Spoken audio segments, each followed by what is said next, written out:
Mabilis at direkta. Ito ang 5 pinakamalaking balita ngayong Martes, Enero 13. Oil price hike, ikatlong sunod na linggo. Nagpatupad muli ng dagdag presyo sa petrolyo ang mga kumpanya ng langis ngayong umaga. Tumaas ng 0.30 ang gasolina at 0.20 naman sa diesel, na siyang ikatlong sunod na linggong pagtaas para sa mga produktong diesel at kerosene.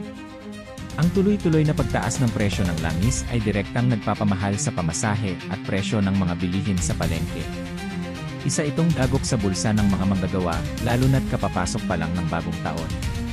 Ayon sa Department of Energy, ang geopolitical tension sa ibang bansa ang nanatiling pangunahing dahilan kung bakit hindi pa rin bumababa ang presyo ng krudo sa pandaigdigang merkado. Sibak, 11 YB-exec sa flood control scam. Sinibak sa pwesto ang 11 regional at district executives ng Department of Public Works and Highways (DOE) dahil sa kinasangkutang anomalya sa mga flood control projects. Ang hakbang na ito ay bahagi ng malawakang paglilinis sa ahensya matapos mabulgar ang mga ghost projects at substandard na infrastruktura. Habang binabaha ang maraming lugar sa bansa, ang pondo na dapat ay para sa proteksyon natin ay napupunta lamang sa bulsa ng ilan. Ang pagtanggal sa kanila ay senyales na seryoso ang gobyerno sa paghabol sa mga korap. Ayon sa palasyo, ang mga witness sa flood control scam ay binabalaang huwag magpalinlang dahil baka sila ang mauwing makulong sa halip na ang mga utak sa likod ng anomalya. Bangsamoro Districting Law, pasado na. Sa gitna ng madaling araw, opisyal nang ipinasa ng Bangsamoro Transition Authority ang bagong districting law para sa BARB matapos ang 10 oras na mainitang deliberasyon. Ang batas na ito ang magbubukas ng pinto para sa kauna-unahang Bangsamoro Parliamentary Elections na 2 beses nang naantala. Ito ay isang historikal na hakbang para sa kapayapaan sa Mindanao. Ang maayos na pagkakahati ng mga distrito ay krusyal para sa tamang representasyon ng ating mga kapatid na Muslim sa gobyerno.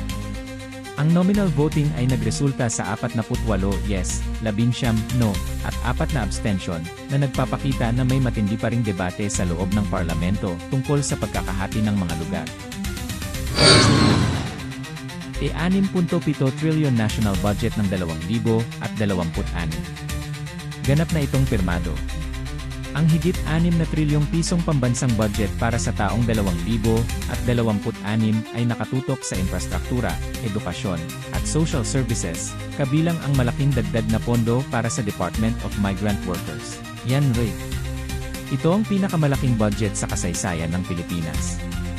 Dito kukunin ang pondo para sa iyong mga libreng gamot, bagong kalsada, at tulong pinansyal sa mga bahay, kaya dapat nating bantayan kung saan ito eksaktong mapupunta.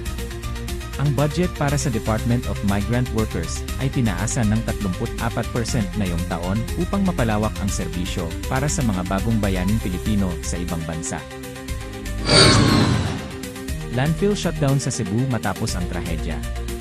Ipinag-utos na ng DENOR ang permanenteng pagsasara ng Binaliw Sanitary Landfill sa Cebu City matapos ang nakamamatay na trash slide noong nakaraang linggo.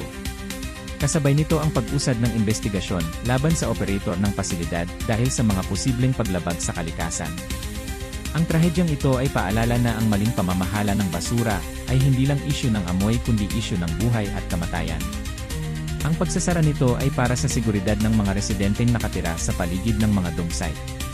Umakyat na sa 7 katao ang kumpirmadong patay sa landslide, habang unti-unti nang nawawala ng pag-asa ang mga rescue teams na makahanap pa ng mga buhay na biktima. Laging tatandaan, ang impormadong mamamayan ay hindi basta-basta malilinlang. Ito ang inyong balita agad.